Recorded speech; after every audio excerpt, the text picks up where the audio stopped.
ముదిరాజులకు ప్రభుత్వం ఉచితంగా పంపిణీ చేసే చేప పిల్లలకు బదులు నగదు బదిలీ చేస్తే ఉపయోగకరంగా ఉంటుందని ఉమేష్ ముదిరాజు కోరారు.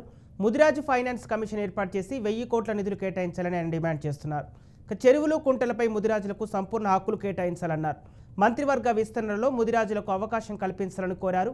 ఎన్నికల ప్రణాళికలో మాటిచ్చినట్లు బీసీబీ నుంచి బీసీఏలోకి మార్చడానికి సీఎం రేవంత్ రెడ్డి నిర్ణయం తీసుకోవాలని అభిప్రాయపడ్డారు. మత్స్యకారుల అభివృద్ధిని దృష్టిలో ఉంచుకొని రాష్ట్ర మత్స్య అభివృద్ధి బోర్డు నెలకొల్పాలన్నారు. కిలా వరంగల్ పెట్రోల్ పంపు నుంచి తహసీల్దార్ కార్యాలయం వరకు ముదిరాజులు ర్యాలీ చేశారు.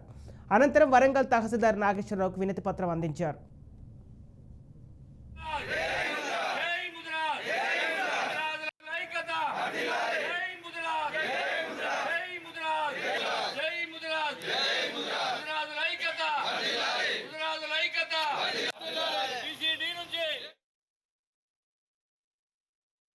స్థితిలో బతకడం జరుగుతున్నది. దీన్ని దృష్టిలో పెట్టుకొని రాష్ట్ర వ్యాప్తంగా ముదిరాజుల సంఖ్య అధికంగా ఉన్నది. వాళ్ళ స్థితిగతులు బాగలేవనే ఆలోచనతోని 2009లో రాజశేఖర రెడ్డి ఎప్పటి నుండో మా డిమాండ్ గా ఉన్న డిమాండ్ ను బీసీడీ నుండి ఏలకు చేర్చడం జరిగింది. దాన్ని కొంతమంది ఓర్వలేని కొంతమంది కోట్లు వేయడం వల్ల అది లీగల్ గా ప్రాసెస్ నడుస్తున్నది. ఇప్పటికీ ఈనాడు ముదిరాజు కుటుంబాలు కనీసం ఇల్లు కట్టుకోలేని పరిస్థితిలో 2 పూటల తిండి తినలేని పరిస్థితిలో ఉన్నది. కాబట్టి ఈనాడు రాష్ట్ర వ్యాప్తంగా ఉన్న జనసాంద్రతలో చూసినా గానీ ముదిరాజు సంఖ్య అధికంగా ఉన్నది. కానీ చట్టసభలకు పోతే మాత్రం మా ముదిరాజుకు సంబంధించిన వాళ్ళు తక్కువ ఉన్నారు. కాబట్టి ఆ జనసాంద్రతలో కూడా గమనించి మాకు చట్టసభలలో మా ప్రాధాన్యతను గుర్తించి మాకు తగిన ప్రాధాన్యత ఇవ్వాలి. అదే రకంగా ఈనాడు ఏదైతే రాహుల్ గాంధీ ఒక మాట అన్నాడు ఎన్నికల ముందు, కులగణన తప్పనిసరి మేము జనగణన చేపడతామని. జనగణననే కులగణన చేపట్టి మా సంఖ్య ఎంత అవుతున్నదో ఆ సంఖ్య ప్రాతిపదిక మీద మాకు చట్టసభలలో ఈ పదవులు